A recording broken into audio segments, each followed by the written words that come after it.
Shalom Bapak Ibu sekalian, firman Allah kembali datang kepada kita, satu wujud kasih Tuhan kepada kita yang selalu rindu untuk membimbing kita. Tuhan Yesus pernah berkata di dalam Matius 6 ayat 6, "Tetapi jika engkau berdoa, masuklah ke dalam kamarmu, tutuplah pintu dan berdoalah kepada Bapamu yang ada di tempat tersembunyi. Maka Bapamu yang melihat yang tersembunyi akan membalasnya kepadamu." Saudaraku, sesungguhnya topik tentang doa ini bukanlah sebuah topik yang harus banyak dibicarakan, tetapi sesuatu topik atau satu hal yang harus kita lakukan dalam hidup ini. Karena apa? Karena indahnya berdoa, kuasa dari doa, manfaat doa tidak akan kita peroleh jika kita hanya membicarakan doa, mendiskusikan doa. Saudaraku yang dikasihi Tuhan, namun perlu kita pahami bahwa bukan berarti kita tidak boleh membicarakannya, ya. Tetapi ketika kita membicarakannya, kita harus membicarakannya dengan benar agar mengerti apa doa itu. Sebab tanpa pemahaman yang benar, sesungguhnya orang Kristen belumlah berdoa, sekalipun ia mengaku dirinya berdoa, masuk kamar dan berkata-kata kepada Tuhan. Sekali lagi, sesungguhnya ia tidaklah berdoa. Nah, jika demikian, apa artinya berdoa? Saudaraku, berdoa itu adalah tindakan kerelaan kita untuk membuka hati kepada Tuhan dan mengikatkan diri kita kepada Tuhan. Jadi, orang yang berdoa itu dia tidak akan pernah terlepas dari Tuhan. Sebab ia sadar bahwa ia tidak boleh lepas dari Tuhan. Ia sadar bahwa ia akan tersesat jika terlepas dari Tuhan. Dan ia akan kehilangan pegangan. Ia kehilangan tuntunan, ia kehilangan arah, dan akhirnya orang yang tidak berdoa itu, ia akan kehilangan jati dirinya yang asli. Akhirnya ia tidak pernah hidup sesuai dengan kehendak Tuhan.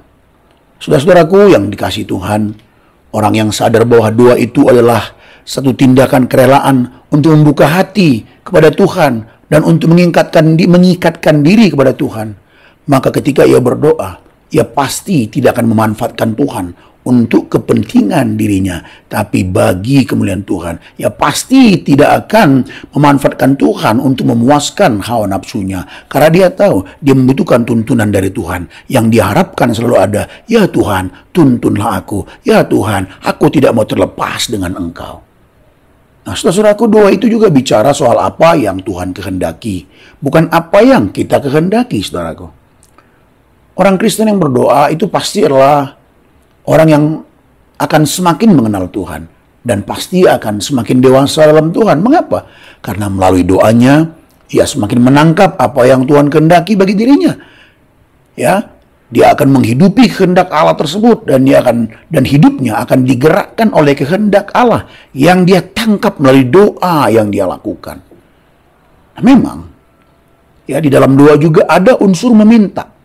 Tapi orang yang mengerti apa itu doa, ia tidak akan pernah salah meminta.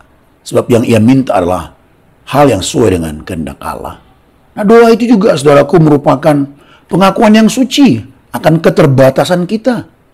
Seseorang yang berdoa adalah seorang yang sedang mengungkapkan kerendahan hatinya.